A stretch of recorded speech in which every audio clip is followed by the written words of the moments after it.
तो कैसे हैं सब। लास्ट वीक सत्संग नहीं हो पाया। टूर पे गया था केरला, तो मैंने भी आप सबको मिस किया, आपने भी मुझे मिस किया। केरला में आदि शंकराचार्य के बर्थ प्लेस पे गए थे। काफी टाइम से मेरा ऐसा भाव था कि कभी संजोग बने जाने का, और सहज ही संजोग बन गया। पर जितने बड़े वो संत हैं, जितने जितना ऊंचा उन्होंने विज्ञान दिया है संसार को, उतना वहां पे जो स्थल बनाया है, जो उनका इतना लिटरेचर था, मतलब सिर्फ लोकल भाषा में था। हालांकि ऐसा विज्ञान बहुत रेयर होता है धरती पे। मेरा ऐसा मानना है कि सारे भाषाओं में या लैंग्वेजेस में उनका ज्ञान आना चाहिए था। उन्होंने जो विज्ञान दिया उसको अद्वैत विज्ञान कहते हैं। अद्वैत विज्ञान या अद्वैत ज्ञान। द्वैत का मतलब होता है दो। कोई भी चीज को दो भागों में बांट दो, उसको द्वैतवादी कहते हैं। अद्वैत मतलब दो से दो के बियॉन्ड, ओनली, एब्सोल्यूट, केवल। शब्द अलग है, वही अवस्था के बारे में शंकराचार्य ने बताया है। अगर देखेंगे दुनिया में मोस्टली कंट्रीज में जो जितने भी धर्म होते हैं, द्वैत द्वैत में बटा हुआ होता है, डुअलिटी। जैसे जोरसालम या इजराइल में या रशियन में, पारसी धर्म, वो सब दो सुप्रीम शक्तियों को मानते हैं कि दो शक्तियां हैं, भगवान और शैतान, या देव और डेविल कुछ इजिप्शियन कल्चर में। हमारे भी हिंदुस्तान में काफी ऐसी शाखाएं प्रशाखा हैं जहां द्वैतवादियों को मानते हैं, जिसमें दो इक्वल फोर्सेस या ब्रह्मांडी शक्तियां या इक्वल शक्तियां दो होती हैं, ऐसा मानते हैं। पर जो केवल विज्ञानी होते हैं, केवल ज्ञानी होते हैं, शंकराचार्य जैसे, वो उसके ऊपर की बात कहते हैं।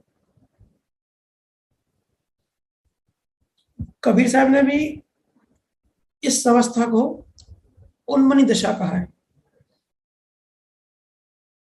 उन्मनी दशा का मतलब होता है, उन्मनी मतलब मन से बाहर।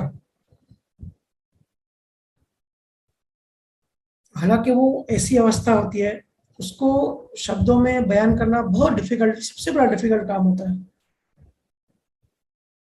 क्योंकि अनुभव को अगर वर्ड्स में कन्वर्ट करोगे तो गलत बात हो जाती है, झूठ हो जाता है। क्योंकि भाषा जिन्होंने बनाई उन्होंने अनुभव नहीं किया, मिलता जुलता। तो दो ही बातों में सिर्फ बयान कर सकते हैं। या तो कह सकते हैं कि मन से बाहर आ जाओ, जैसे बुद्ध ने कहा कि आपको सिर्फ इतना करना है कि मन से बाहर आ जाओ, बस मन पे विजय प्राप्त कर लो। उसको उन्होंने नाम दिया निर्वाण। तो ये अलग अलग नाम है, अलग अलग भाषाओं में, अलग अलग काल में, अलग टाइम में। अवस्था है वो ये है जिसको कबीर साहब उन्मनी दिशा कहते हैं।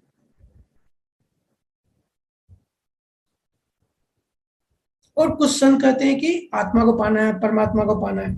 दो ही चीजों में समझा सकते हैं, या तो मन को छोड़ दो, मन से बाहर आ गए तो जो बचता है वो परमात्मा, या तो परमात्मा को पाना है तो परमात्मा को पाने में सब छूट जाएगा, मन छूट जाएगा और मन से ही सारा संसार है, सब कुछ छूटते जाएगा।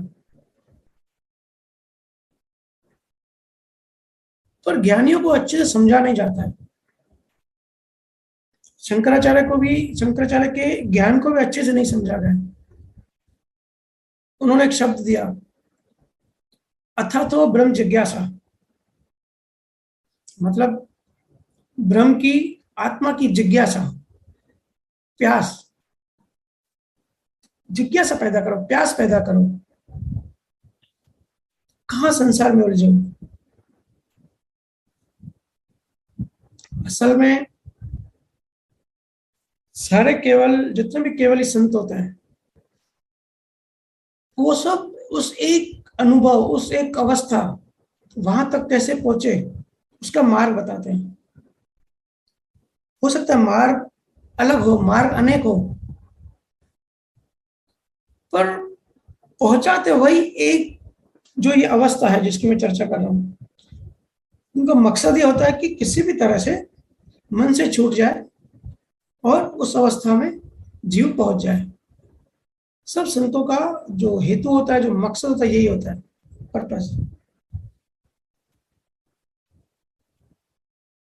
पर हमेशा सतगुरु जन जो होते हैं वो बहुत हाई लेवल से बात करते हैं। उनकी जो चेतना का स्तर होता है बहुत ऊपर होता है। तो सतगुरु हमें क्या बताते हैं और हम क्या समझते हैं, डिफरेंस आ जाता है। जैसे मैंने पिछली बार कहा कि बुद्ध ने कहा सर्वम दुखम, इस संसार में सब दुखी हैं। तो उसके नेक्स्ट डे मेरे से एक जीव ने सवाल पूछा कि भैया यहाँ पर हर कोई दुखी थोड़ी है, यहाँ सुख भी तो है, कोई कोई यहाँ बड़ा सुखी है, ऐसा दिखाई देता है। तो सर्वम दुखम कैसे हुआ? तो मैंने उसको कहा कि बात को समझो, यहाँ दुख भी दुख है और सुख भी दुख है। जो थोड़ी बहुत हमको अच्छी लाइफ संजोगवश मिलती है, हम उसको सुख समझ लेते हैं। ये उस सुख दुख की बात नहीं हो रही है। ये जो महारोग है, ये हम इस संसार में हैं क्यों, यही बड़ा रोग है। तो यहाँ जितना भी दुख है ना, वो तो दुख है ही, लेकिन जो सुख है वो भी दुख है। ज्ञानियों की भाषा में सनातन सत्य का सुख अलग ही है, परमात्मा का आनंद बिल्कुल निराला है, वो बयान नहीं कर सकते। ऐसा एग्जाम्पल से थोड़ा समझ सकते हो, थोड़ा सा आइडिया आ जाएगा। अगर मोक्ष वाली अवस्था, उसका 1% भी अगर धरती पे आ जाए, मोक्ष का जो आनंद होता है उस आनंद का 1% भी अगर धरती पे आ जाए ना, तो पूरा साल धरती पे कोई दुखी नहीं रहेगा, सब आनंद ही आनंद में रहेंगे। 1% भी वहां का आ गया तो पूरे एक साल तक सब अनुभव करेंगे। तो यहाँ सुख भी दुख है। अगर यहाँ सुख होता तो बुद्ध अपना राजपाट छोड़ के क्यों चले जाते जंगल में? क्यों निर्वाण की कोशिश करते? क्यों ज्ञान की जिज्ञासा पैदा की अपने अंदर? राजा थे वो, तो सब सुख था। राजाशाही छोड़ के एक भिक्षु बन गए, वो निर्वाण अवस्था पाने में लग गए। रिसर्च करी, ढूंढा कि भाई क्या करूं ऐसा मैं, कि ये जो बुढ़ा दिखा रास्ते पे मर रहा है, तो ये भी उसको दुख लगा कि उम्र बढ़ रही है, हम अभी यंग है लेकिन फिर बुढ़े हो रहे हैं, तो ये भी दुख है, एक दिन मरेंगे, वो भी दुख है। तो फिर रोज रोज क्या जीना और रोज रोज क्या मरना, एक ही भी इसका सोल्यूशन ढूंढ के आते हैं। ऐसी जिज्ञासा पैदा हो गई इनके अंदर। तो उस आनंद के लिए ये जो राजाशाही था, पूरा घर परिवार राज दरबार छोड़ के चले गए। सारे केवल ज्ञानी इस उस एक आनंद की बात करते हैं। जितने भी, जिन्होंने भी ज्ञान पाया है पूरी दुनिया में,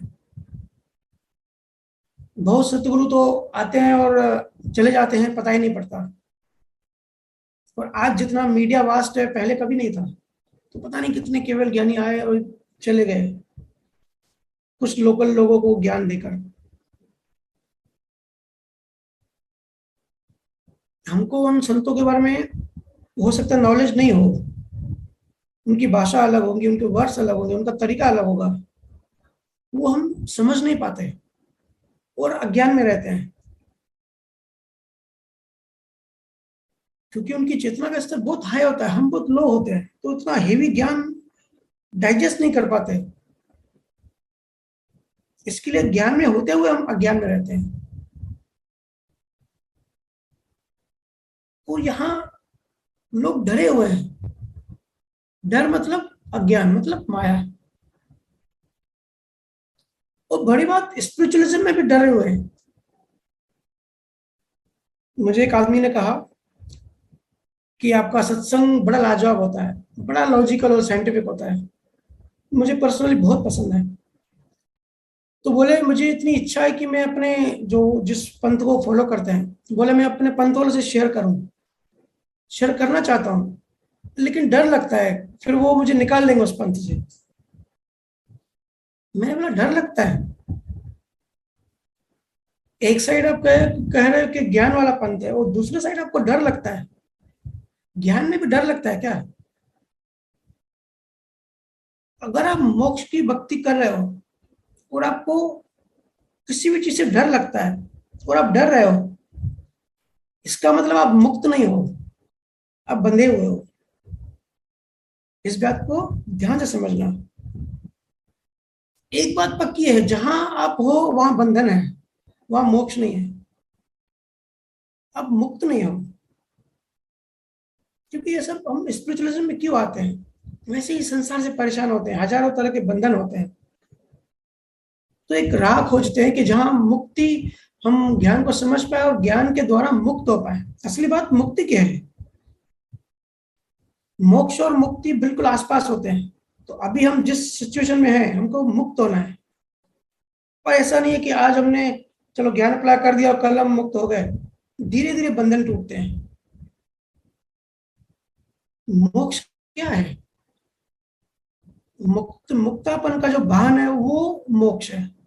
और वो भान आज करना है। आज अगर मुक्ति का भान है तो हम मोक्ष की तरफ सही डायरेक्शन में आगे बढ़ रहे हैं। अगर हम अभी भी बंधन महसूस कर रहे हैं, डर रहे हैं, तो मोक्ष कैसा? तो मैंने कहा ठीक है, पंथ में रहे, फॉलो करना वो सब बढ़िया है, एक ग्रुप, और हर कोई अकेलापन फील करता है तो उसके तो ओके। बट मोक्ष की तरफ जा रहे हो ऐसा मत सोचना, क्योंकि डर पैदा किया गया आपके अंदर। तो जहां डर है वहां मोक्ष तो हो ही नहीं सकता। वहां मोक्ष कैसा? और याद रखना, जो खुद मुक्त नहीं है ना, वो आपको भी मुक्त नहीं कर सकता। सच्चे गुरु तो, सच्चे सतगुरु, सच्चे ज्ञानी बांधते नहीं है कभी भी। वो खुद मुक्त होते हैं, मुक्त पुरुष होते हैं। और तभी तो दूसरे को मुक्त कर सकते हैं ना। जो चीज हमारे पास होगी नहीं वो हम दूसरों को कैसे दे सकते हैं? ये नियम है, जिसके पास जो होता है ना वो वही शेयर करता है। जिसके पास दुख होता है ना वो, देखो किसी किसी का बहुत एटीट्यूड होता है, सिर्फ दुखी बातें करता है, क्योंकि उसके पास देने के लिए दुखी होता है। कोई कोई मोटिवेट करता है, पॉजिटिविटी देता है, क्योंकि उसके पास पॉजिटिविटी है। जिसके पास जो होता है वो वही तो देता है।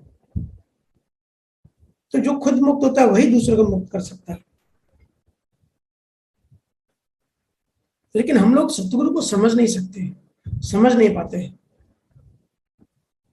पहला नियम यही है, जिसकी भूख मिट गई, जिसकी इच्छाएं वासनाएं खत्म हो गई, जिसका डर निकल गया, वो सतगुरु, वो ज्ञानी।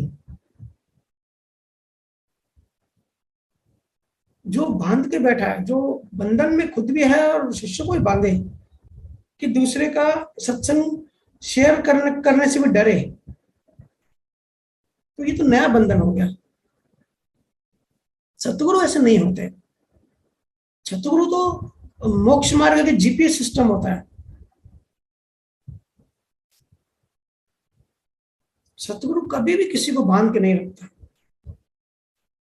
कि भाई तुम मेरे शिष्य हो, या ऐसी कोई वासना है, ऐसी कोई इच्छा भी नहीं होती कि भाई मैं अपना आडंबर बढ़ाऊं, अपना शिष्य बढ़ाऊं, लोग बढ़ाऊं। जिसकी ऐसी इच्छा है, वासना है, वो सतगुरु हो ही नहीं सकता।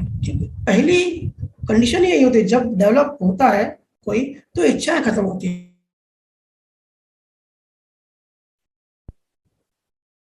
या वो ऐसे कभी नहीं कहेगा कि सिर्फ मैं सही, ऐसा कभी नहीं बोलेंगे।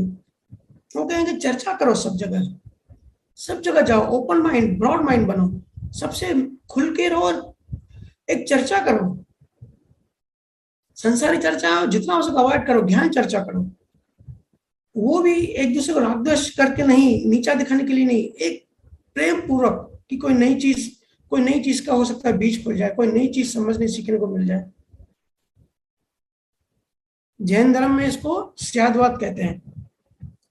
स्यादवाद का मतलब होता है कि सिर्फ मैं सही हूं ऐसा मत सोचो, जगत बड़ा है, हो सकता है दूसरा कुछ भी सत्य हो सकता है, दूसरा मार्ग भी वहीं पहुंचाता है जहां हम सबको पहुंचना है।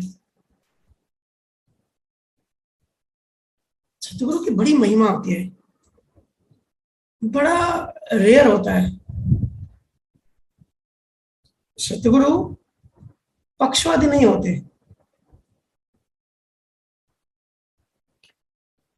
पक्षवाद में पक्षवाद में क्या होता है, पक्षवाद में हमारा तुम्हारा होता है। वो जहां हमारा तुम्हारा हुआ वहां राग द्वेष तो होना ही है। ये मेरा ये तेरा जहां भी होता है ना, वहां राग द्वेष होता है, वहां लड़ाई होती है। सच्चे सतगुरु की मैं कितनी तारीफ करूं, शब्द नहीं मिलते, वर्ड्स नहीं मिलते। सतगुरु में वचन बल और चरित्र बल होता है, और वचन बल और चरित्र बल से आपकी मान्यता को तोड़ता है और आगे बढ़ने की प्रेरणा देता है। और ये मैजिक होता है सतगुरु का। सतगुरु कब संसारी इंसान के अंदर, अब संसारी इंसान है, उसके उसका जो इंटरेस्ट होगा, जो रुचि होगी, वो संसारी चीजों में ही होगी। पर कब उसके अंदर भक्ति का, परमात्मा का इंटरेस्ट पैदा कर देता है, उस इंसान को भी पता नहीं पड़ता। ऐसे सूक्ष्म तरीके से बीज डाल देते हैं, उसको पता ही नहीं पड़ता।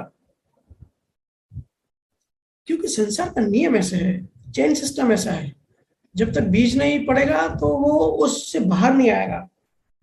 वो जो एक संसार के जन्म मरण के जो दुष्चक्र में फंसा हुआ है, जो दलदल में फंसा हुआ है, उसको बाहर कैसे निकालें। तो ये मैजिक होता है सतगुरु का। सतगुरु हुक्म के इक्के की तरह होता है। हुक्म का इक्का होता है ना, वो बाजी पलट देता है। वो सतगुरु बिल्कुल बाजी पलट देते हैं हम सबकी। जन्मों मरणों के जो बंधनों से हम फंसे हुए थे, संसार में जो उलझे हुए थे, यू टर्न करवा देते हैं। उसको कहते हैं बाजी पलट दी, डायरेक्शन हमारा चेंज कर दिया। सतगुरु गेम चेंजर होते हैं, he is a game changer. सतगुरु ना होना तो आदमी संसार से मोक्ष की तरफ मुड़ ही नहीं सकता। क्योंकि हम सब क्यों पैदा हुए, हम सब अज्ञान की वजह से पैदा हुए हैं। जड़ चेतन मिला, ईगो बना और हम सब मान्यताएं बनी। तो बेसिक फाउंडेशन ही हमारा हमारा बेसिक फाउंडेशन ही अज्ञान है। हम बने ही अज्ञान से हैं, और अभी हम ह्यूमन फॉर्म में है, मतलब हम अज्ञान में है, तभी तो है यहाँ पे। तो यहाँ से निकले कैसे, फंसे हुए हैं, लेकिन अपने आप से, अपनी शक्ति से हम निकल नहीं सकते। सतगुरु चाहिए होता है। सतगुरु अपने आप में एकदम तृप्त होता है, बिल्कुल सेटिस्फाइड। और जो असली गुरु होते हैं ना, वो कभी अपने ज्ञान का कॉमर्शलाइज नहीं करते। ये कुछ पॉइंट्स हैं, कुछ जो मैं मन में आया तो रख रहा हूं आपके सामने। असली जो गुरु होता है, राग द्वेष लफड़े झगड़े इन सबसे दूर ही रहता है, क्योंकि उसको कुछ नहीं चाहिए। वो अपने आप में बिल्कुल संतुष्ट है, बिल्कुल तृप्त है। और तृप्त होना अपने आप में बड़ी बात है। आज देखो, ऐसा कोई हमको मिलता नहीं है जो बिल्कुल तृप्त हो, जिसको कुछ नहीं चाहिए। ऐसा कोई होगा? सिर्फ सतगुरु ही होते हैं, जो ज्ञानी पुरुष होते हैं ना, पहुंचे हुए, बहुत प्रीशियस होते हैं, वही होते हैं जिनको कुछ नहीं चाहिए। उनकी निशानियां होती है सरलता, सहजता, और वो बड़े बुद्धिजीवी होते हैं, बड़े विवेकी होते हैं और सिद्धि वाले होते हैं। ये बात भी याद रखना, सतगुरु के पास सिद्धियां होती है। ऐसा मैंने कहीं पढ़ा था कि सतगुरु के पास तो जो सिद्धियां होती है वो तो झाड़ू लगाती है उनके घर पे, बड़े सिद्धि वाले होते हैं, लेकिन सिद्धि का उपयोग करने के बारे में कभी उनका मन में विचार भी नहीं आता, या कभी उपयोग करेंगे भी तो सिर्फ जीव के अंदर परमात्मा की प्यास पैदा करने का बीज डालने के लिए। क्योंकि करुणा भाव, कैसे भला हो, पूरा अपना अस्तित्व दे देते हैं कि किसी का भी बस भला हो, कोई भी सही रास्ते पे आगे बढ़े। इसलिए सतगुरु का ज्ञान समझ के, रिसर्च करके और आगे बढ़ते रहना है एक एक कदम। जब तक हमको वो अवस्था हासिल नहीं होती, जब तक जो गुरु आज्ञा करते हैं, क्योंकि आज्ञा का भी साइंस होती है, उनके भी अपने रीजंस होते हैं, वो करके हमको आगे बढ़ना है। देख रहे हो कितनी आग लगी हुई है संसार में चारों तरफ, और ऐसा देख रहा हूं मैं कि आने वाला टाइम तो और भी ये आग बढ़ती जाएगी। लेकिन सतगुरु जो होते हैं ना, वो एसी का काम करते हैं। जिसके पास बैठ के ठंडक मिले वो सतगुरु, सहज ही शांत हो जाए, रिलैक्स हो जाए, वो सतगुरु। याद रखना, सतगुरु की कृपा बिना अध्यात्म में कुछ भी नहीं हो सकता। कृपा की बड़ी अपनी साइंस है। दादा भगवान ने भी कहा है ना कि जितना ज्ञानी का राजीपा, राजीपा मतलब जितना वो राजी है, मतलब जितनी कृपा है, ज्ञानी पुरुष का राजीपा, और जितना आप पुरुषार्थ करते हो, उन दोनों को मिला के उसका एवरेज निकालो, तो जितना उसका एवरेज निकलेगा उतनी आप प्रगति करोगे, उतनी डेवलपमेंट होगी। मतलब डेवलपमेंट के लिए भी हम समझते हैं कि भाई हम पुरुषार्थ करेंगे और हम डेवलप होते जाएंगे, लेकिन ज्ञानी का राजीपा चाहिए, उनका हाथ चाहिए। उनके बिना एक कदम भी आगे नहीं बढ़ा जा सकता है।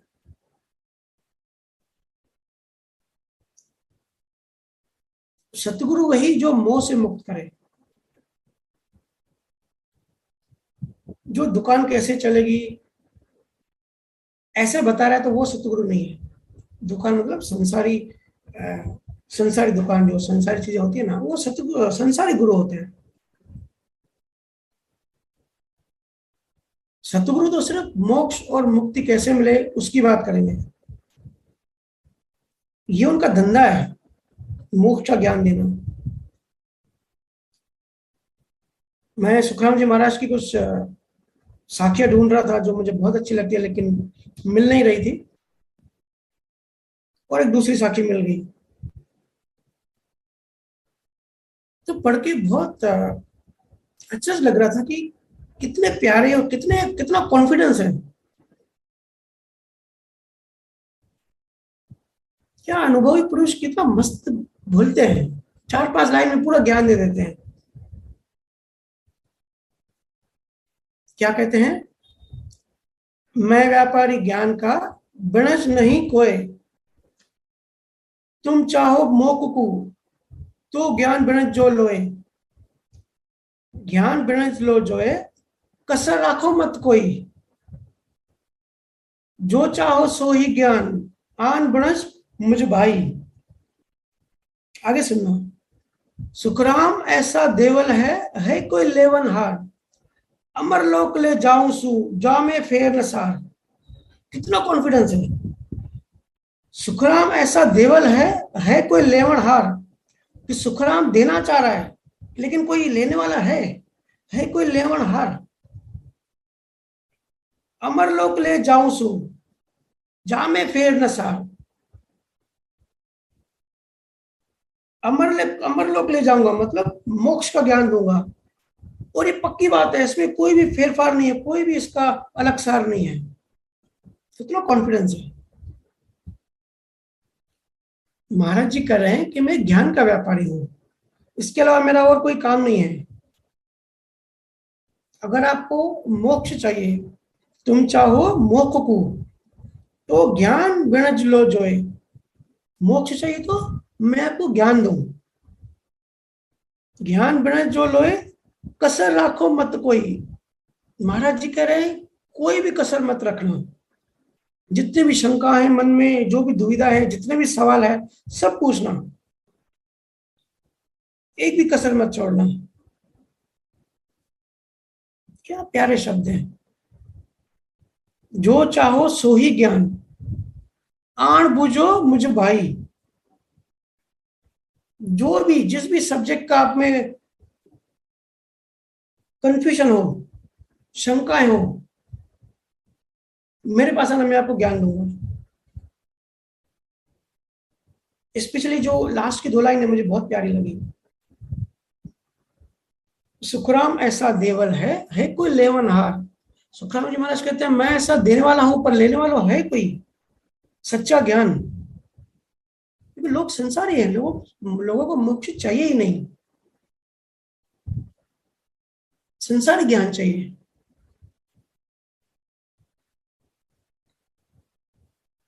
तो गुरु को हम समझने में अक्षम है। उनकी वाणी बड़ी ऊपर से आती है, बड़ी हाई लेवल से आती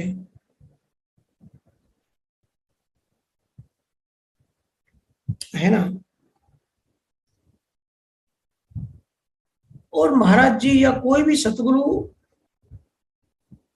जब ये बोलते हैं कि भाई मैं ज्ञान का व्यापारी हूं और मैं जो ज्ञान देता हूं उससे आपको मोक्ष मिलेगा, ये बिना कर्ता भाव से बोलते हैं, बिना मालिकीपन से। इनमें कोई भी कर्ता भाव नहीं होता, तभी तो सतगुरु हैं। तो सतगुरु वो जो मोह से मुक्त करे, मोह को मोह से काटना सिखाए। सतगुरु आपके अंदर परमात्मा का प्रेम जागृत कर देता है। तो परमात्मा का प्रेम का मतलब है सब संसारी प्रेम से मुक्ति, संसारी जितने मोह है ना उनसे मुक्ति। क्योंकि अभी हम डेवलप नहीं हुए, अभी हमको, हम सब फंसे हुए हैं। तो सतगुरु क्या करते हैं, परमात्मा में मोह डाल देते हैं, परमात्मा की प्यास पैदा कर देते हैं, परमात्मा से प्रेम करा देते हैं। तो जितने भी संसारी प्रेम होते हैं ना उन सब से मुक्त हो जाते हैं। इसको कहते हैं ध्यान डाइवर्ट करना।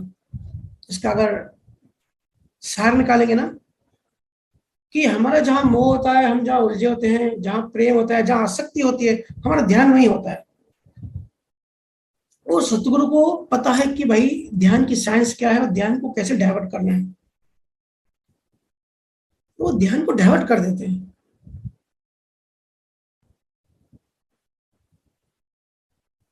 उनके पास आके आनंद बढ़ जाता है।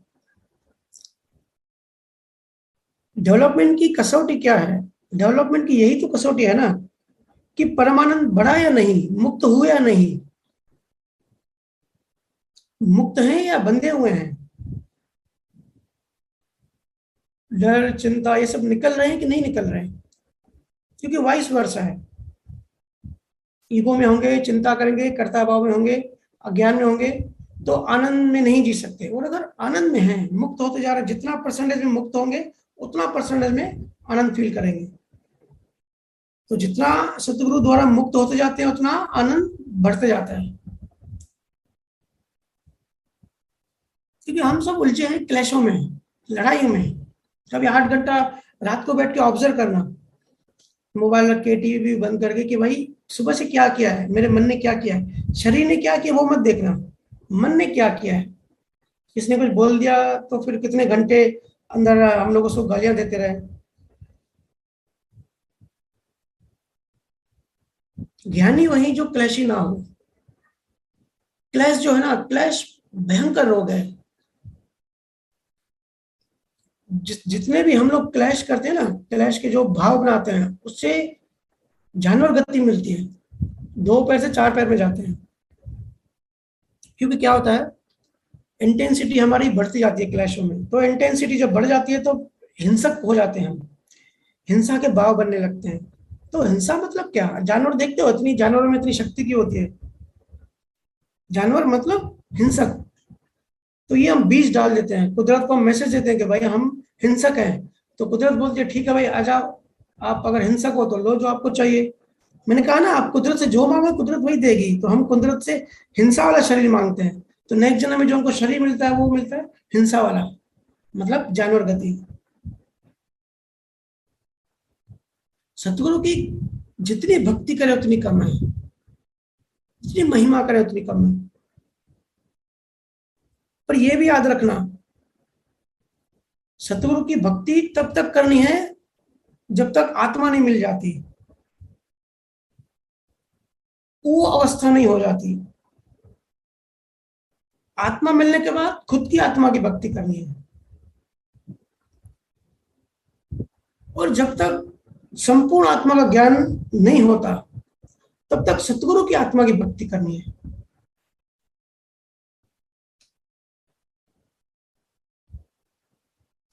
सतगुरु की आत्मा की भक्ति करना भी आत्मभक्ति करना होता है। पर इसका मतलब ये नहीं है कि भाई सतगुरु के शरीर को पूजने बैठ जाओ, या जो होता है ना, क्या बोलते हैं उसको, आडंबर, आडंबर में फंसते जाओ। असली गुरु को आडंबर पसंद नहीं होते, तो आडंबर में नहीं फंसते। सतगुरु को ज्ञान को पकड़ना है, उनकी दी हुई साइंस को पकड़ना है, उनकी विधि को पकड़ना है, शरीर को नहीं पकड़ना है। क्योंकि शरीर तो हमारा भी मरेगा, सतगुरु का भी खत्म होगा। वो तो क्या है, एटॉम्स का एक सेल्स का कलेक्शन है। ये पूरा प्रोसेस को समझो। बहुत जीव कंफ्यूजन में है अभी भी। सतगुरु मोक्ष का, संसारी जीव से हमारी शुरुआत होती है, सतगुरु संसारी जीव में मोक्ष के बीज डाल देते हैं। ठीक है, फिर जो हर किसी का अपना एक प्रोसेस होता है।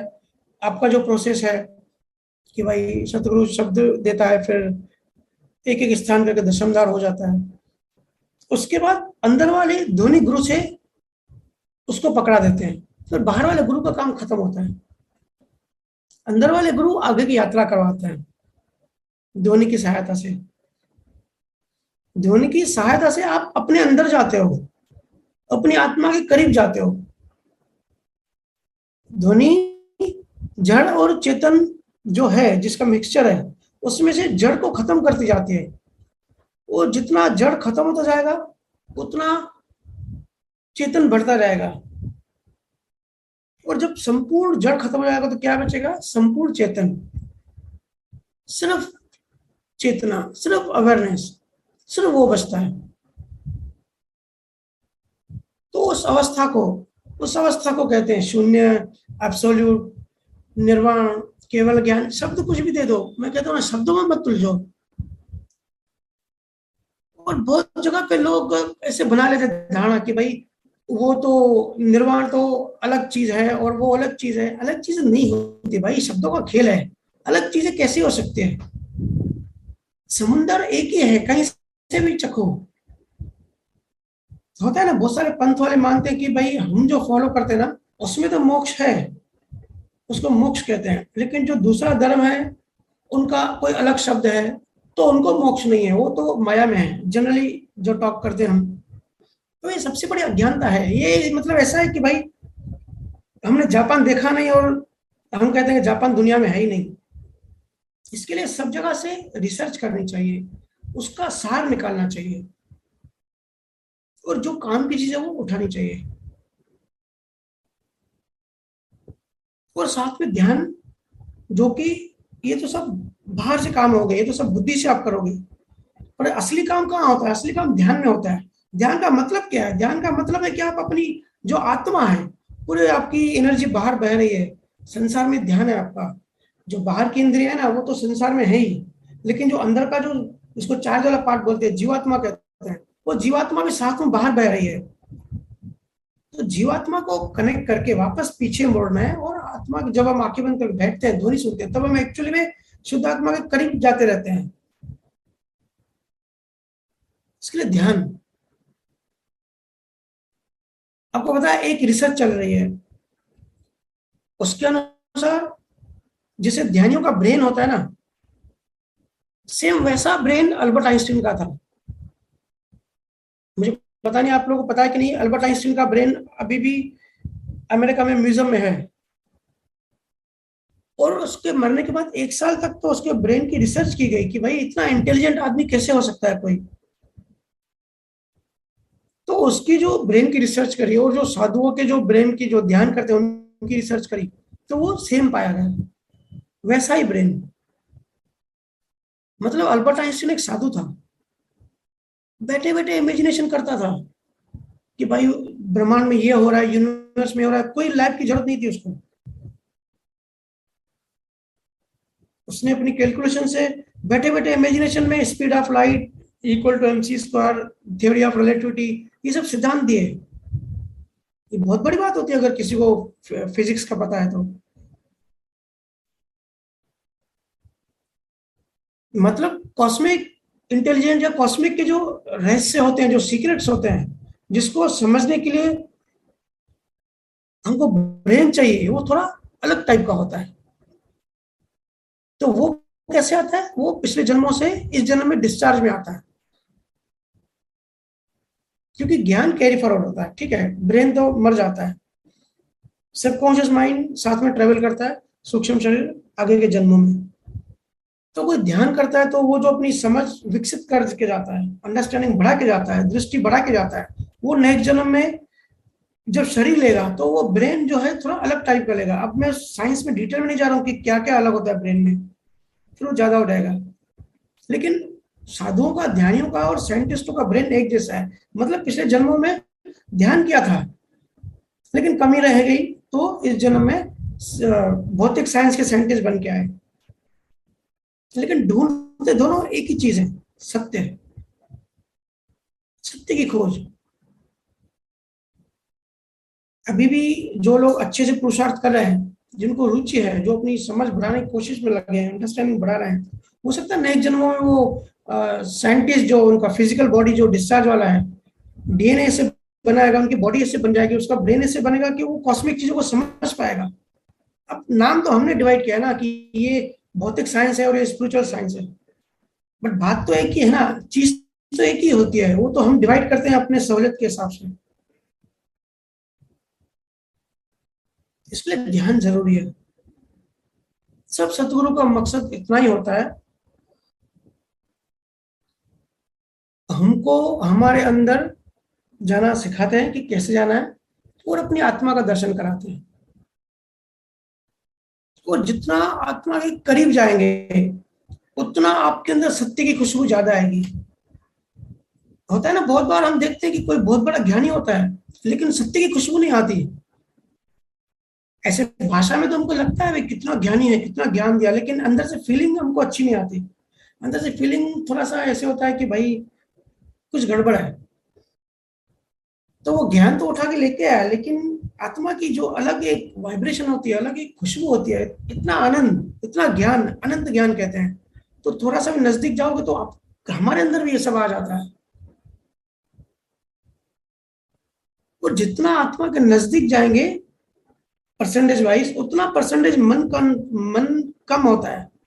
मन का मतलब ईगो कम होता है, और जितना ईगो कम होता है उतना उस इंसान की या उस गुरु की कह लें, उनकी वाइब्रेशन अलग टाइप की होती है। ऐसे सदगुरु हमारा ऑपरेशन करते हैं। हमारा मतलब हमारा नर्वस सिस्टम, जो सूक्ष्म शरीर है, वो खुद अंदर से बिल्कुल मस्त और सहज होते हैं। किसी भी गुरुजन किसी भी एक पक्ष में नहीं होते, वो बिल्कुल न्यूट्रल होते हैं, बिल्कुल शून्य अवस्था में होते हैं। वो जितने भी हम देखते हैं ना कि सतगुरु के बाद उनका पंथ बन जाता है, जो असली जो ज्ञानी होता है ना सतगुरु, वो कभी पंथ नहीं बनाता है, वो तो सिर्फ ज्ञान देता है। वो भी देने के भाव से नहीं, बस वो जो अनुभव करता है वो शेयर करता है करुणा भाव से। लेकिन उनके बाद जो कम डेवलपमेंट वाले होते हैं, वो फिर पंथ बना लेते हैं, एक सिस्टम बना लेते हैं, ज्ञान के इतना असीम ज्ञान को सीमित कर लेते हैं। जिंदा सतगुरु जो होता है ना, वो जो ज्ञान देता है, जो मार्ग देता है, वो ऐसा है कि जैसे आकाश में कोई पक्षी उड़ रहा है और कोई वो किसी रास्ते से उड़ रहा है, तो वो जो रास्ता है वो किसी को पता थोड़ी है। और उसको डॉक्यूमेंट भी नहीं कर सकते, मतलब उसको पकड़ भी नहीं सकते कि ये रास्ते से उड़ा, वो उड़ा तो उड़ा, बात खत्म, किसी पर्पस के लिए उड़ा। ऐसे ही सतगुरु जो जब जिंदा होते हैं, वो कोई पद्धति कोई मार्ग देते हैं, क्योंकि उनको अपने अनुभव से वो उस टाइम के लिए, उस जीवों के मन के लिए वो सही लगता है, और वो सिर्फ उन्हीं के लिए होता है, वो उसके बाद कंटिन्यू नहीं होना चाहिए। दूसरा सदगुरु आ जाए, वो सेम मार्ग बताए तो अलग बात है, लेकिन हर किसी का अपना एक सिस्टम होता है। तो ये आकाश में लकीर खींचने जैसा होता है, लेकिन ऐसा होता नहीं, बाद में उसको पकड़ के ग्रंथों में लाया जाता है, फिर पंथ बन जाता है, संप्रदाय बन जाते हैं, फिर लड़ाई चालू हो जाती है, फिर वो एक पक्ष हो जाता है। तो वो अगर एक पक्ष हो गया तो जो उसका ऑपोजिट पक्ष होगा फिर वो दुश्मन हो जाएगा, तो फिर लड़ाई चालू हो जाती है। यही तो हम देखते हैं, यही तो पाखंड है हर जगह पे। तो सतगुरु उन पंथों में और इन सब चीजों से दूर रहते हैं, बिल्कुल न्यूट्रल होते हैं, सिर्फ ज्ञान शेयर करना उनका उद्देश्य होता है ना। तो इसलिए आप भी किसी भी पंथों के चक्कर में मत फंसना। जिस भी गुरु को मानते हो, जहां भी आपको लगता है सतगुरु है, सत्य का गुरु है, उसको पकड़ो, उसके ज्ञान को पकड़ो,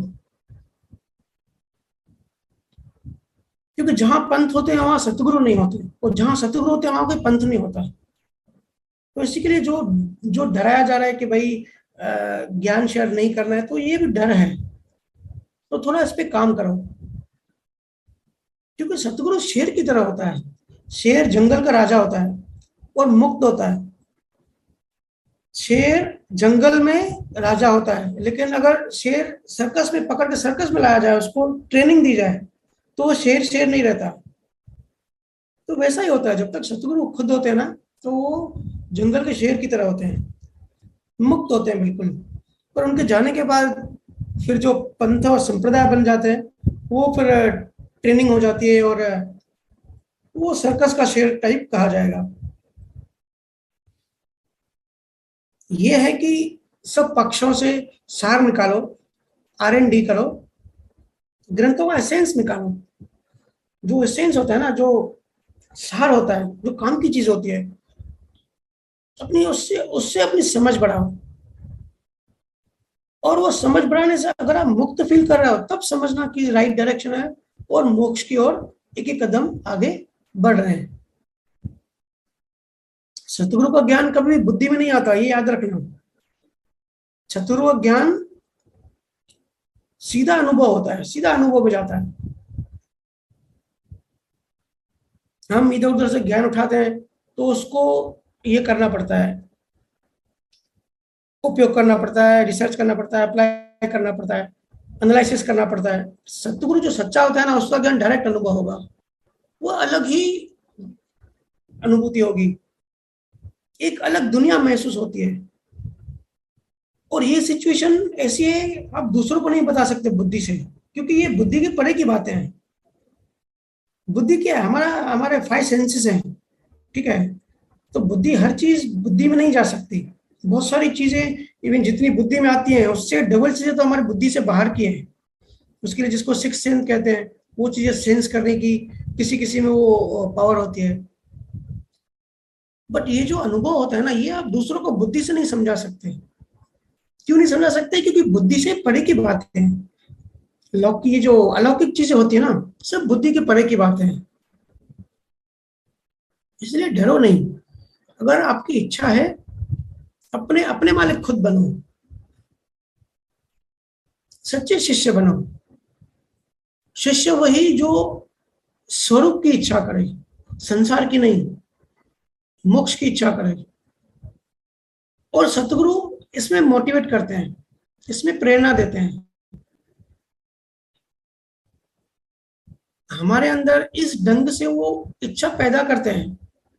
ऐसी टेक्नोलॉजी सिर्फ सदगुरु के पास होती है, उसके अलावा किसी के पास नहीं होती है। तो कैसे संसारी जीव के अंदर उसको डाइवर्ट किया जाए।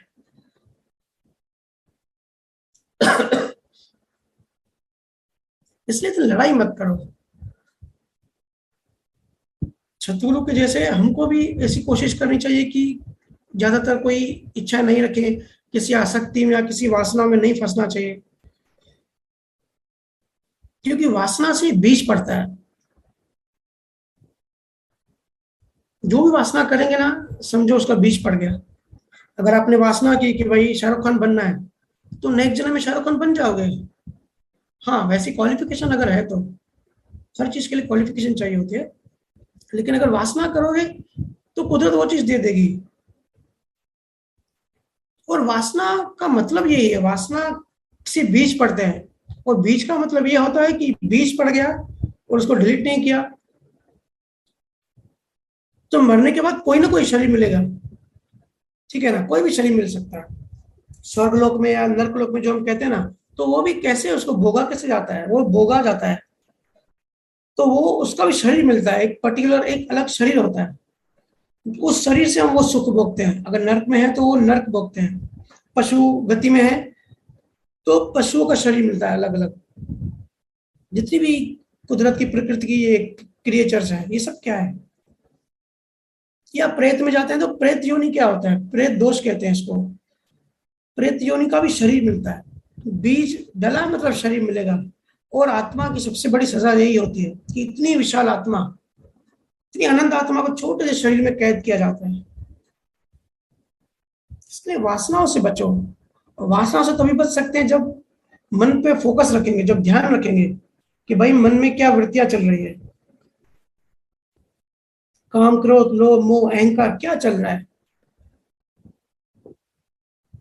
लालच, समझो कभी लालच आती है तो थोड़ा ऑब्जर्व करना, लालच का जो आवेग होता है ना, थोड़ी देर रहता है, थोड़ी देर के लिए आती है, लेकिन उसका नुकसान बड़ा होता है।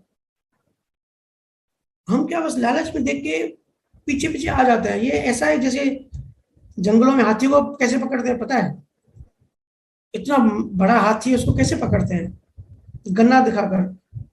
हाथी को गन्ना दिखाकर फंसाया जाता है, खड्डा करते हैं, उसको छुपाते हैं, उसके ऊपर गन्ने रखते हैं, फिर हाथी गन्ने खाने आता है तो गिर जाता है।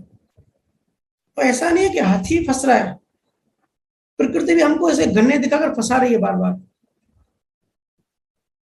ये सब जितनी वासना है, लालच है, ये सब गन्ने ही तो है, और हम गिर जाते हैं। इसलिए ध्यान करो, ध्यान बहुत महत्वपूर्ण है। जैसे मन में विचार आते हैं, हम सबके मन में विचार चलते रहते हैं, है ना। किसी ने पूछा कि चिंता क्या होती है, तो मन में जो विचार आते हैं ना, उस विचारों से हम तन्मयकार हो जाते हैं, एक हो जाते हैं, तो वो चिंता हो जाती है।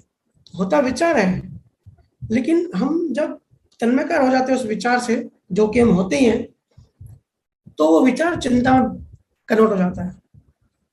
क्योंकि विचार क्या है, विचार तो जड़ है, ठीक है, वो तो डिस्चार्ज है, वो जड़ है, उसमें कोई शक्ति नहीं है, कोई चेतनता नहीं है। लेकिन हम तो चेतन हैं। तो जब दोनों मिलते हैं, विचार और हम जब मिलते हैं, तन्मयकार होते हैं, एक होते हैं, तो चिंता पैदा होती है। विचारों में हमारा कोई कंट्रोल नहीं है, वो तो संजोग और कर्म आदि रहे। लेकिन ये जो अज्ञान वश हम चिंता पैदा कर देते हैं ना, उसमें हम फंस जाते हैं। चिंता सबसे बड़ा कर्ता भाव है। वो जितनी चिंता की इंटेंसिटी ज्यादा होती है, उतना ज्यादा कर्तापन का बीज पड़ता है, और उतनी ज्यादा सजा मिलती है हमको। चिंता बड़ी, चिंता का मतलब ये है, हम कुदरत को कहते हैं कि हमारा अलग अस्तित्व है, तो हम बड़ा बीज बन जाता है उससे। इसलिए ध्यान करो। ध्यान क्या करता है, ध्यान विचारों, हमको और विचारों की तन्मयता को तोड़ता है, ब्रेक करता है, लिंक को ब्रेक करता है। आप सबने अनुभव किया होगा, चिंता सता रही है, स्ट्रेस है, बस बैठ जाओ ध्यान में, देखो तन्मयता टूट जाएगा, अंदर से रिलैक्स हो जाओगे। बाहर से पहले विचार आएंगे, अंदर से कनेक्शन टूट जाएगा। क्योंकि चिंता हम किसकी करते हैं, फ्यूचर की या पास्ट की। ध्यान का मतलब है, ध्यान की सहायता से हम प्रेजेंट टेंस में रहते हैं, प्रेजेंट में रहते हैं, इस सिचुएशन में अभी क्या हो रहा है। प्रेजेंट का मतलब है, अगर हम प्रेजेंट में हैं तो प्रेजेंट का मतलब है कि हम आत्मा में हैं, मन से बाहर हैं। पास्ट एंड फ्यूचर में अगर हम हैं, इसका मतलब हम ईगो में हैं। वो कहते हैं ना, पास्ट ही टेंस होता है, जो पास्ट में जीता है तो वो भी ईगो में है, हमेशा चिंताओं में दिखेगा या डिप्रेशन में दिखेगा, पुराने पुराने सदमे, पुरानी पुरानी यादें में उलझा रहेगा, या फ्यूचर की चिंताएं करेगा। ध्यान की सहायता से हम प्रेजेंट में रहते हैं। इसलिए लक्ष्य आत्मा का ही रखना है, उस अवस्था को हासिल करने की कोशिश करनी है, सहज कोशिश करनी है, जिसको केवल ज्ञान की अवस्था कहते हैं या तुरीय अवस्था कहते हैं। बहुत सारे नाम है, मैं तो नाम देख के हैरान हो जाता हूँ। अब चाइना में किसी ने केवल ज्ञान हासिल किया तो वो हिंदी में थोड़ी केवल ज्ञान कहेगा, वो तो चाइनीज में कुछ और बोलेगा ना। तो ये चीज लोग समझते नहीं है, तो और इसमें आपस में लड़ाई कर लेते हैं कि भाई हमारे गुरु तो मोक्ष में गए और आपके गुरु तो निर्वाण में गए। तो निर्वाण जो है वो थोड़ी कम स्थिति है, मोक्ष हाई लेवल की स्थिति है। या कोई कहते हैं परम मोक्ष में गए और आपके गुरु मोक्ष में गए। ऐसी क्षुद्र बातों में लड़ाइयां होती हैं और कहते हैं आत्मज्ञानी। इन चीजों से, इन भ्रमों से, इल्यूजन से बाहर निकलो, सिंपल कर दो लाइफ को। सिंपल सिंपल जितना सिंपल होते जाओगे उतना हल्कापन फील करोगे। अध्यात्म बहुत बड़ी साइंस है, कैसे कोई एक ग्रंथ में या एक सत्संगों में या एक जीवन में वो समझा सकता है। जितने, अगर कहीं जंगल में जा रहे हो, जितने पेड़ के पत्ते गिरे होते हैं ना पूरे जंगल में, अगर कोई जीवन भर में भी ज्ञान दे तो उस पूरे जंगल का जो पेड़ है उसका जो एक पत्ता है ना, वो ज्ञान उस एक पत्ते के समान है। और जितने दूसरे पत्ते गिरे हुए हैं उतना ज्ञान तो बता ही नहीं सकता। अब देखो ना, भौतिक साइंस, फिजिकल साइंस जो होती है, अभी कोई बायोलॉजी का डॉक्टर होता है, कोई ईएनटी का होता है, नाक गले का, कोई आंखों का होता है। मतलब एक इंसान हर किसी में मास्टर नहीं हो सकता, क्योंकि भौतिक साइंस इतनी बड़ी है। बायोलॉजी के अलग नियम है, दांतों के अलग सिस्टम है, आंखों का अलग सिस्टम है, ब्लड का अलग है। तो अलग डिपार्टमेंट के लिए अलग डॉक्टर चाहिए, इतनी बड़ी साइंस है। तो भाई हम स्पिरिचुअल, क्योंकि ये तो स्पिरिचुअलिज्म जो है वो साइंस बियॉन्ड साइंस है। तो स्पिरिचुअलिज्म को हम इतनी छोटी साइंस समझते हैं कि भाई एक ही जीवन में जो उसने बताया वही है, वही ठीक है, वही है, बाकी उसके अलावा कुछ है ही नहीं। वो तो एक पत्ता बताया गया है सिर्फ। भौतिक साइंस जब इतनी बड़ी होती है, एक इंसान सब कुछ नहीं कर सकता, एमबीबीएस करेगा या एमडी करेगा तो एक पर्टिकुलर सब्जेक्ट पे करेगा। कोई हड्डियों का डॉक्टर होगा, कोई आंखों का होगा। सब एक आदमी सब कुछ थोड़ी सीख सकता है एक जीवन में। और हम उम्मीद करते हैं स्पिरिचुअल साइंस एक आदमी को ही सब कुछ है। अनुभव कर सकता है लेकिन बता नहीं सकता, क्योंकि इतना बड़ा, इतना वास्ट है। इसी के लिए शब्दों में मत उलझो। और ये अवस्था जैसे जैसे ध्यान में आप गहराई बढ़ती जाएगी, डीप जाते जाओगे, तो ये अवस्था खुद ही आती जाएगी। क्योंकि ध्यान समाधि में ले जाता है, मन की चंचलता को कम करते जाता है। हम गहराई में क्यों नहीं जाते? क्योंकि मन चंचल है।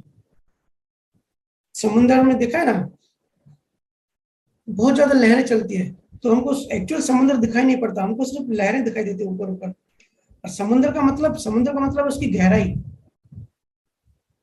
तो गहराई हम नहीं देख सकते। ऐसे ही मन इतना चंचल होता है कि हमको अंदर जाने नहीं देता, हम समाधि में जा ही नहीं सकते। इसलिए सहज कोशिश करते रहनी है। ऊपर ऊपर बैठे रहेंगे तो मन तो चंचल है, भटकता ही रहेगा। बाकी लाइफ में बैलेंस रखो।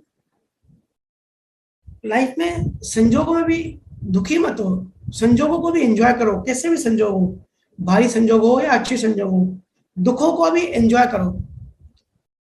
आत्मा में रहो, सेपरेट रहो शरीर से, सेपरेशन का भी एंजॉय करो। हर चीज का एंजॉय करो। मेरा एंजॉय का मतलब होता है ऑब्जर्व करना। दुखों को ऑब्जर्व करो, हर चीज को ऑब्जर्व करो। हर चीज कहीं ना कहीं से कुछ ना कुछ सीखने को मिलता है।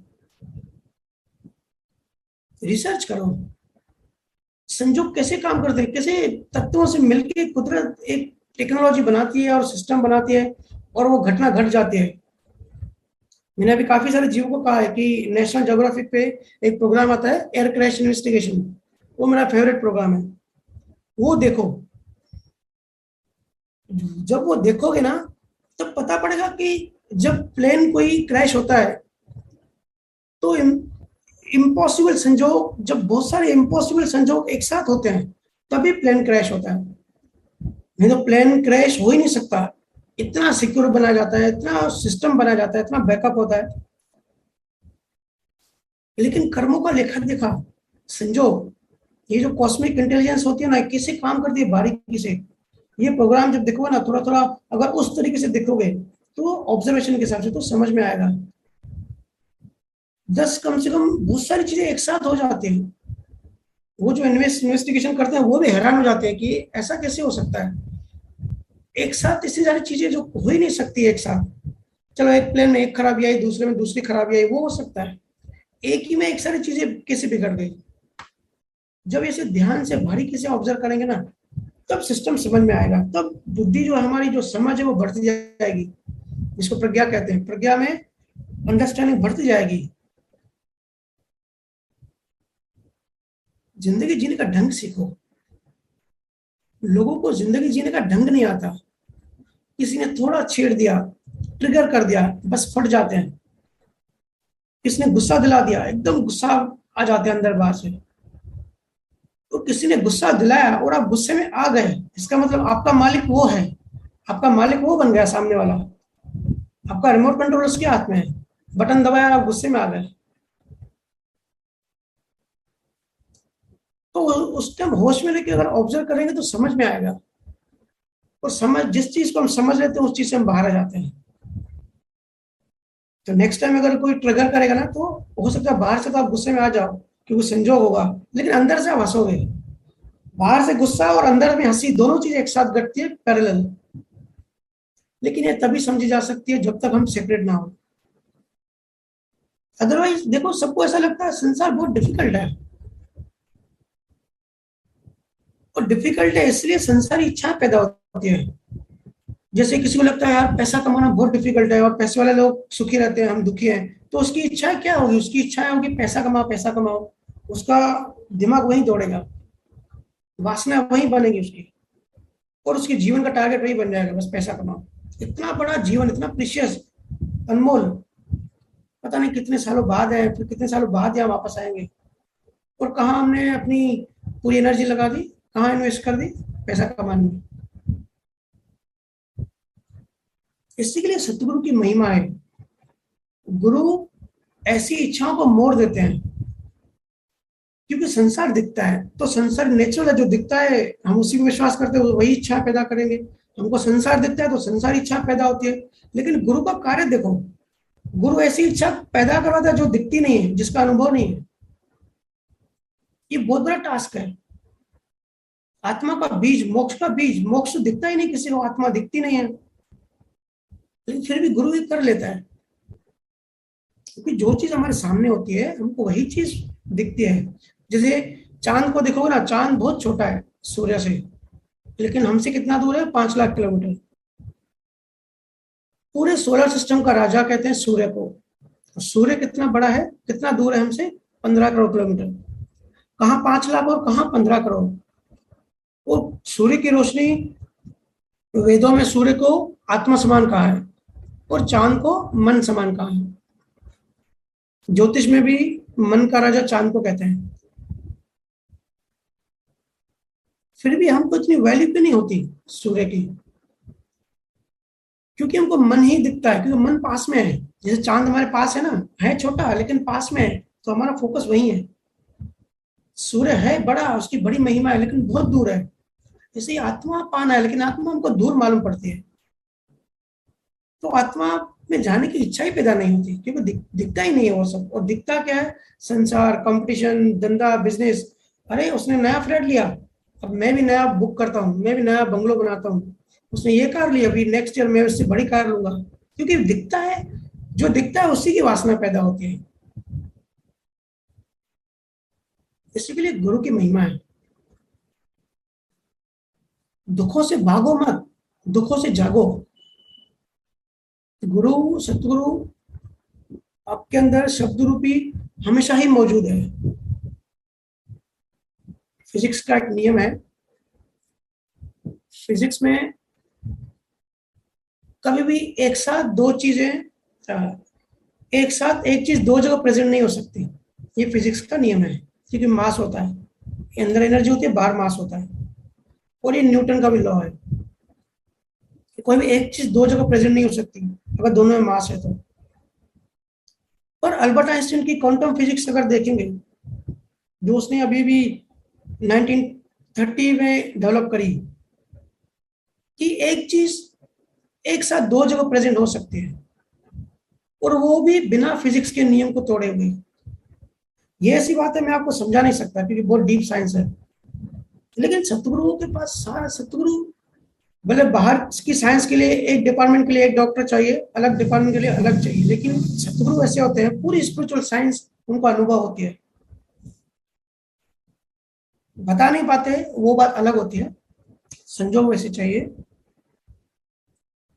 लेकिन सतगुरु को सब साइंस पता होती है। और मैंने कहानी भी पढ़ी थी गुरु नानक की, कि गुरु नानक जब यात्रा करने जाते थे, जब सऊदी अरब की तरफ गए, तो वो तो वहां यात्रा कर रहे थे अपने दो शिष्यों के साथ, लेकिन ऐसा कुछ हुआ कि उनको घर पे आना पड़ा, तो उस टाइम वो घर पे भी प्रेजेंट हो गए। तो पूरे अंदर की फिजिक्स होती है, क्वांटम फिजिक्स, पूरे परमाणुओं का कॉन्फ़िगरेशन चेंज करना। अभी कहानी सच्ची है नहीं मुझे नहीं पता, लेकिन ऐसा लिखा गया ग्रंथों में कि गुरु नानक घर पे भी आए थे और उसी टाइम वहां भी मौजूद थे। इसी के इसलिए इंटरेस्ट पैदा करो, उस अवस्था को हासिल करने की सहज कोशिश करते रहो। संसार में जो होता है उसको एंजॉय करो, दुखों को भी एंजॉय करो, राग द्वेष को भी एंजॉय करो, हर चीज को एंजॉय करो। जड़ को छोड़ो, चेतनता को अनुभव करो। सब कुछ जड़ होते जा रहा है, हर चीज जड़ होती जा रही है। 10 साल पहले के अगर आप अखबार उठा के देखेंगे और अभी का देखो, आपको डिफरेंस पता पड़ जाएगा। जैसे जैसे काल आगे बढ़ रहा है ना, चीजें जड़ता बढ़ती जा रही है। तो लोग भी, अभी कुछ दिन पहले फादर्स डे था ना, तो मैं देख रहा था काफी सारे लोगों ने स्टेटस लगाया अपने पापा के लिए, आई लव यू पापा, और केक काट रहे हैं और जाके मिल रहे हैं, तो पता नहीं क्या क्या आडम्बर। तो बड़ी हंसी आ रही थी मेरे को।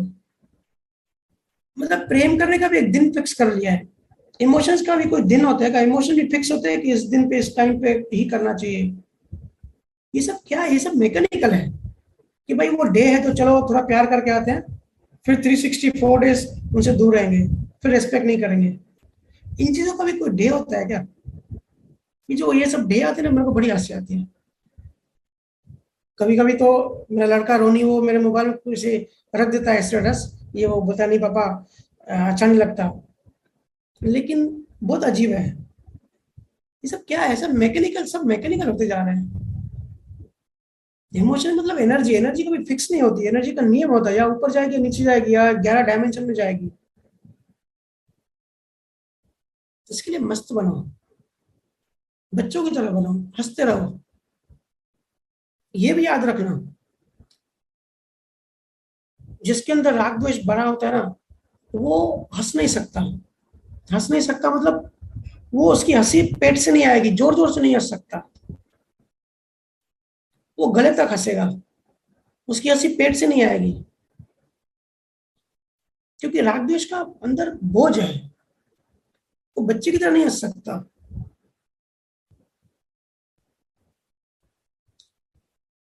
अब कहेंगे कि भाई ये तो डिस्चार्ज है, लेकिन ये बात मैं बार बार रिपीट करता हूँ क्योंकि ऐसे फिर सवाल आते हैं, डिस्चार्ज है तो डिस्चार्ज कहाँ से, चार्ज में से आया ना, क्योंकि मान्यता तो कैरी फॉरवर्ड होती है हमारी। तो जो भी डिस्चार्ज है वो आया चार्ज में ही है, मतलब चार्ज किया हमने, बीज डाला है। मतलब भले फिजिकल फॉर्म में ये अभी आया, लेकिन सूक्ष्म फॉर्म में तो घट गई घटना। ऑब्जर्व करें, अगर किसी के लिए राग द्वेष है, नफरत है, तो हंसी नहीं आएगी,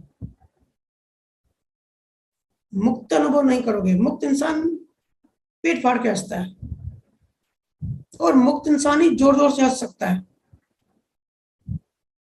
और मुक्त इंसान का जो मूड होता है ना, वो स्थिर रहता है एक सरी का। राग द्वेष वाले का मूड स्विंग होता रहता है, चेंज होता रहता है। कभी अपने मूड को भी ऑब्जर्व करना कि भाई मूड कैसे चेंज हो रहा है और सब क्या हो रहा है। हम कहते हैं ना आज मूड खराब है, तो मूड खराब है बता दें, लेकिन उसको ऑब्जर्व नहीं करते मूड खराब क्यों है। ऐसा मेरे सबकॉन्शियस माइंड या मेरे मेरे अंदर किसी ने डस्टबिन समझ के कुछ कचरा डाल दिया, उसकी वजह से मेरा मूड खराब है। तो वो कैसे निकाले?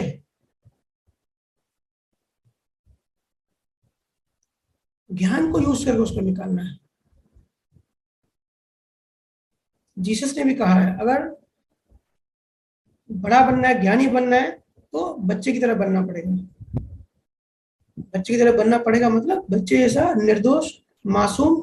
और अगर निर्दोष है, मासूम है, तो वो हंस सकते हैं। मैं देखता हूँ लोगों ने कॉमेडी करना कम कर दिया, बंद कर दिया। कॉमेडी, आज का धर्म तो कॉमेडी होना चाहिए, हंसी होना चाहिए, उसके अलावा क्या है? मेरे से अगर कोई ऐसे कहीं जाता हूँ ना, दूसरे कंट्री, पूछते हैं ना आपका धर्म क्या है, मैं तो यही बोलता हूँ comedy. Comedy, comedy is my religion. हंसना, लोग हंसना भूल गए। और कई बार सोचते हैं कि भाई जोर से हंसेंगे तो सब क्या सोचेंगे, बच्चे जैसा हूँ या मेच्योर नहीं हूँ। क्यों परवाह करते हो? मस्त रहो, हल्के रहो। इसलिए ज्ञान और ध्यान, इस साइंस को पकड़ के आगे बढ़ते रहो। काफी सारा बोल दिया। अभी किसी का लाइव सवाल होगा तो पूछ सकते हैं। हाँ जी भैया। डॉक्टर सोनाली, आप अपना अनम्यूट कीजिए। हेलो, राम राम भैया। राम राम। मैं अकोला से डॉक्टर सोनाली खंडेलवाल हूँ। हाँ सोनाली जी, मैं बताइए। 4 साल से मेडिटेशन कर रही हूँ भैया। रीना दीदी के थ्रू आपसे जुड़ी हुई हूँ। जी जी। आप जो भी मेडिटेशन के साइंस को बताते हैं, वो मैं अपने लाइफ में अप्लाई कर रही हूँ, और उससे मेरी लाइफ बहुत इजी हो गई है भैया। दो बढ़िया। जो सबसे बड़े चेंजेस आए हैं भैया, वो है ओवर थिंकिंग और एंजाइटी। ये बहुत कम हुई है मेरी लाइफ में। पहले मैं बहुत ज्यादा सोचती थी, बहुत एंजाइटी में रहती थी। मेडिटेशन करने से वो बहुत कम हुई है। हम्म। तो आप ब्लेस करें भैया कि मैं आगे मेडिटेशन में और आगे बढ़ूं। ध्यान और ज्ञान, आप सत्संग भी सुनती हैं? जी भैया, ज्ञान, सुनती हूँ ज्ञान जो मैं। सुनते हैं वो अप्लाई करते हो प्रैक्टिकल लाइफ में? हाँ हाँ भैया, 2-3 चीजें मैंने बहुत अप्लाई करी है। जैसे आपने बताया था कि एक्सपेक्टेशन मत रखो, और दूसरा दोषी मत देखो सामने वाले को। हम्म। ये 2 चीजें मैंने मैक्सिमम अप्लाई करी है, और उसके रिजल्ट भी हैं भैया कि मेरे में खुद पे चेंज आया है। बढ़िया। और वो अप्लाई करने से भैया बहुत लाइट भी फील होता है मुझे। मतलब जो एक हैवीनेस होती है, हम्म। कहते हैं, काफी लाइट फील होता है। और मैं, अब आपने आज जैसा बताया कि स्ट्रेस कभी भी हो तो मेडिटेशन करने बैठ जाओ, मैं ये भी आज से अप्लाई करूंगी कि जब भी मुझे स्ट्रेस होगा मैं तुरंत मेडिटेशन करने बैठ जाऊंगी। जी जी भैया। मेरा सवाल था भैया एक आपसे, जी। जी, कि महावीर स्वामी की एक बुक में 5 ज्ञान पढ़े हैं, तो थोड़ा आप इस पे समझाइए, और ध्यान से वो कैसे अवस्था प्राप्त करें हम। 5 ज्ञान। हाँ भैया। देखो, महावीर स्वामी बहुत बड़े साइंटिस्ट थे। उन्होंने काफी सारा ज्ञान दिया। जैनियों, जैन धर्म में उनको तीर्थंकर कहते हैं। तो सतगुरु को नाम कुछ भी दो, बात ये होती कि वो बड़ा ज्ञान अनुभव करके पूरा ब्रह्मांड उनको पता होता है।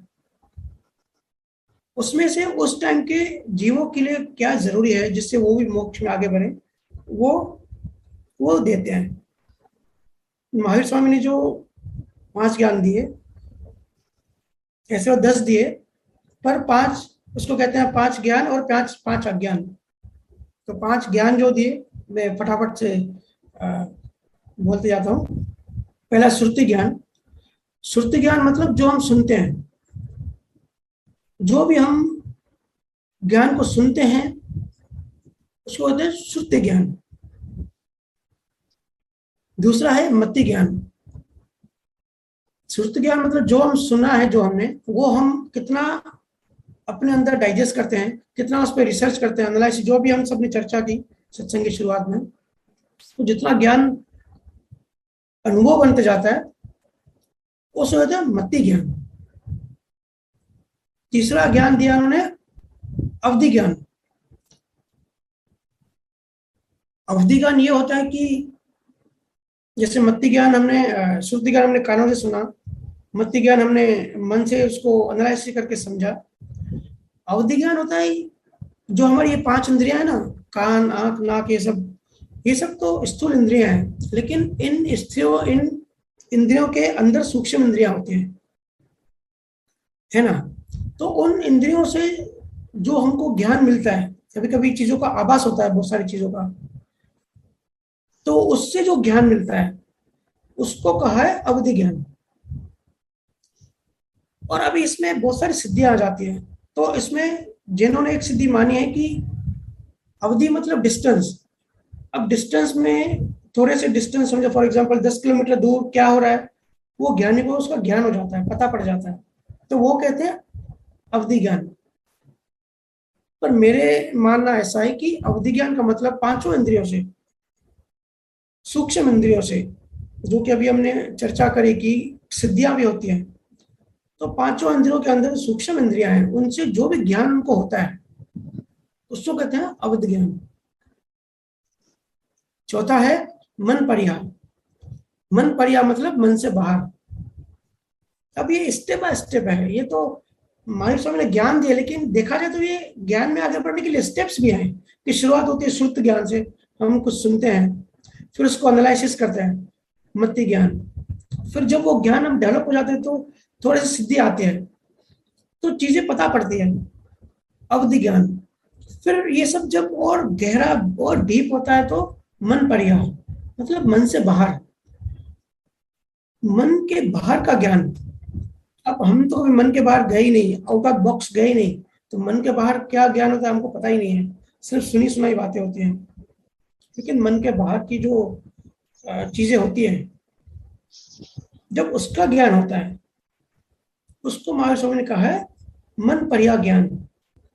और पांचवा जो है आखिरी, केवल ज्ञान। तो जब ये सब प्रोसेस हो जाता है, जब स्टेप बाय स्टेप हम आगे बढ़ते जाते हैं, मन के बाहर आ जाते हैं, उसके बाद क्या बचता है, केवल ज्ञान, या सिर्फ केवल भी कहते हैं उसको, सिर्फ केवल, सिर्फ शुद्धात्मा, सिर्फ अस्तित्व, सिर्फ एब्सोल्यूट और कुछ नहीं। अभी जो सत्संग की चर्चा में हमने जो विषय लिया कि शब्द मिलता है, फिर दर्शन द्वार खुलता है, फिर ध्वनि में जैसे हम ध्यान में जाते रहते हैं, तो ये भी एक प्रोसेस है। ये जैसे प्रोसेस है वो भी ऐसा ही प्रोसेस है।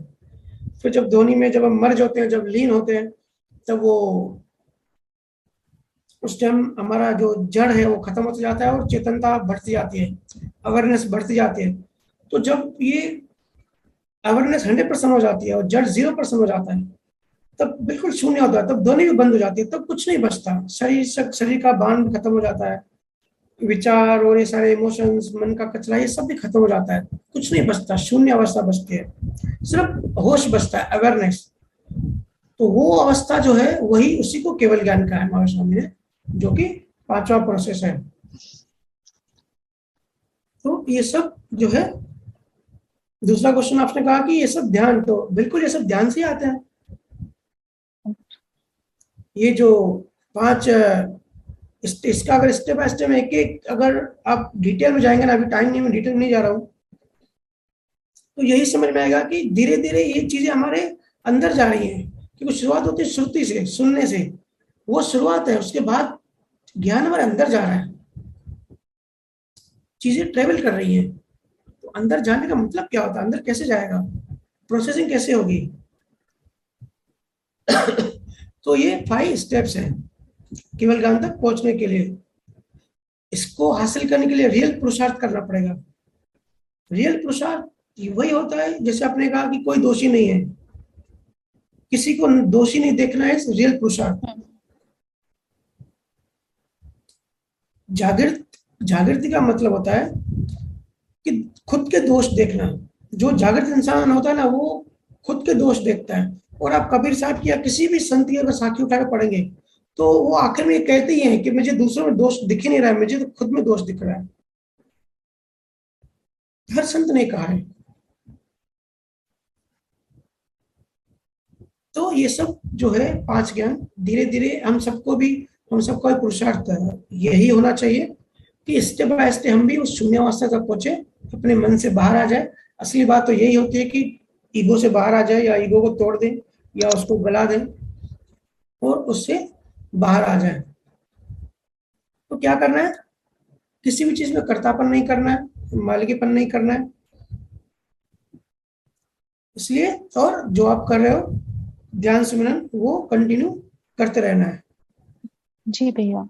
अब काफी सारे लोग कहते हैं कि कर्तापन नहीं करता, मैंने ये किया लेकिन कर्तापन नहीं था। लेकिन कर्तापन ना करना भी कर्तापन है, ये थोड़ी सूक्ष्म चीज है, थोड़ा समझो। कोई अगर ऐसा भाव करता है ना कि अरे वाह मैंने तो कर्तापन नहीं किया, तो वो भी तो कर्तापन किया। तो फिर कैसे बचे इस चीजों से? ये तो ऐसे ही है कि भाई मुझे नींद करनी है, नींद करनी है, कोशिश कर रहे हैं, लेकिन जब तक कोशिश करेंगे तो नींद ही नहीं आएगी, ये तो उसके विरुद्ध है। तो ये ऐसा है कि मुझे कर्तापन नहीं करना, नहीं करना है, तो ये बोल के तो कर्तापन कर लिया, क्योंकि तन्मय कर रहे हैं। इसी के लिए यहाँ ध्यान का महत्व है। इसलिए बस जब ध्यान करते हैं ना, सहज हो जाते हैं, तब हम नेचुरली ओरिजिनली मूल तरीके से ही इन चीजों में पहुंच जाते हैं। आपने महावीर स्वामी का ज्ञान पूछे। महावीर स्वामी ने 5 आज्ञाएं भी दी थी, मैं वो ही बता देता हूँ। उनकी भी अपनी एक साइंस है। महावीर स्वामी ने अपने शिष्यों को 5 आज्ञाएं दी उस टाइम पे, जो उनके 12 गणधर थे। अहिंसा, सत्य, चोरी, ब्रह्मचर्य और अपरिग्रह। अहिंसा का मतलब अहिंसा के भाव करना है। अहिंसा का मतलब हिंसा के भाव नहीं करना है। जैसे हमने चर्चा करी ना कि अगर हिंसा करेंगे तो क्या होगा, जानवर गति में जाएंगे। तो पूरे ब्रह्मांड, पूरी दुनिया के लिए, एक छोटी सी चींटी के लिए भी उसको बचाने का भाव करना चाहिए। वो जो कई लोग तर्क देते हैं ना कि भाई नॉनवेज खाना सही है, तो उनको महावीर की अहिंसा का जो उनकी जो आज्ञा है उनके बारे में नहीं पता। क्योंकि जो हिंसक होगा वही नॉनवेज में इंटरेस्ट रखेगा, हिंसा होती है। जो भाव से अहिंसक होगा ना, वो दूर रहेगा, हर चीज की अहिंसा से दूर रहेगा। तो ये भी एक नॉनवेज खाना भी एक किस्म की अहिंसा है, एक किस्म की हिंसा है। तो पहली आज्ञा है अहिंसा। दूसरा सत्य, कि कुछ भी हो जाए, किसी भी सिचुएशन में सत्य को पकड़ के रखो। और ये सब चार्ज वाला पार्ट है। काफी इस पे कंफ्यूजन है कि भाई अगर महावीर स्वामी को साइंस पता थी कि कॉज एंड इफेक्ट होता है, तो अगर किसी के इफेक्ट में अगर झूठ बोलना है तो महावीर स्वामी ने तो बोला सत्य बोलना है, तो ये तो कंफ्यूजन वाली बात हो गई।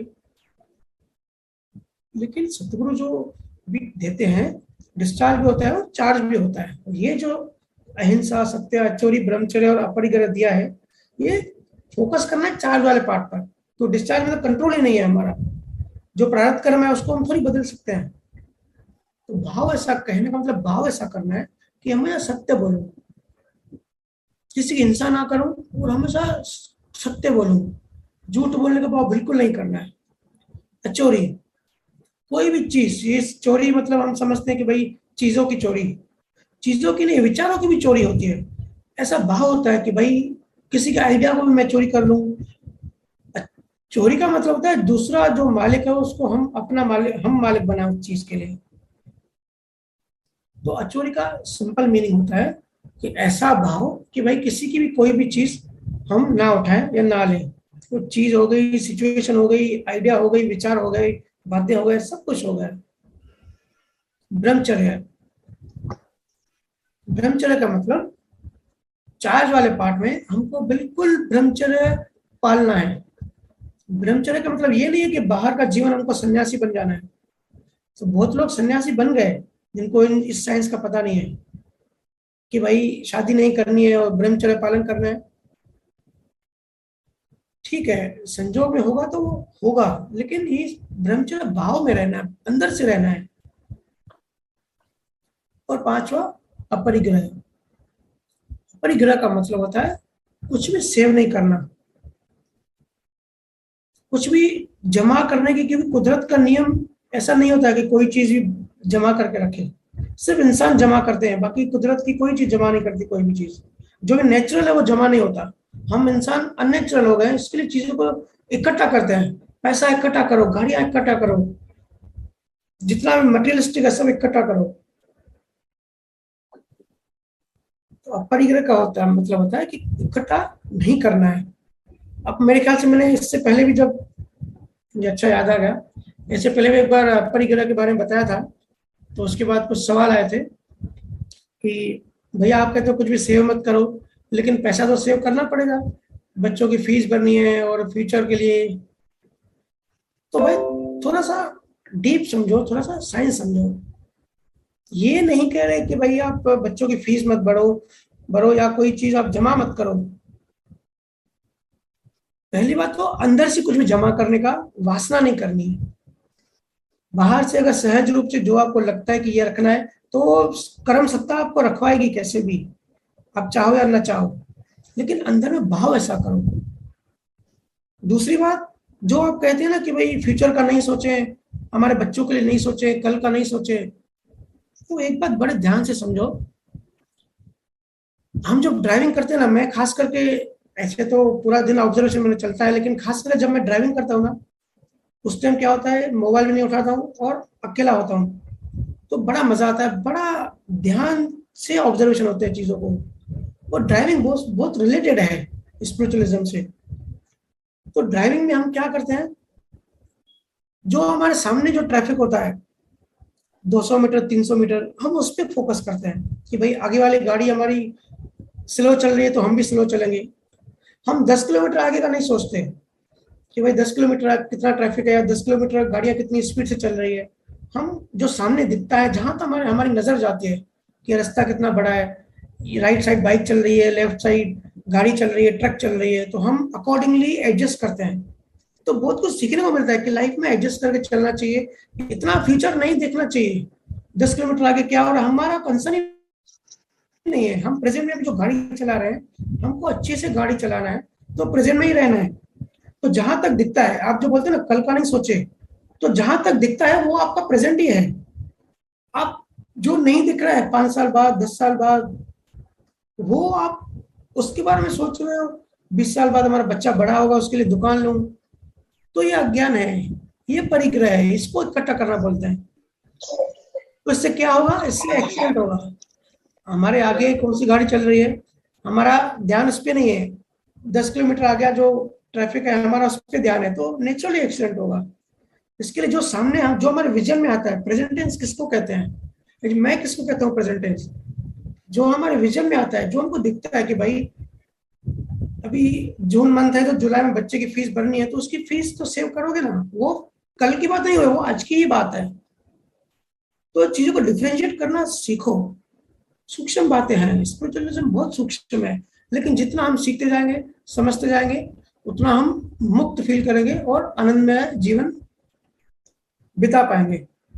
तो अभी टाइम हो गया है, सत्संग को यहीं हम समाप्त करते हैं।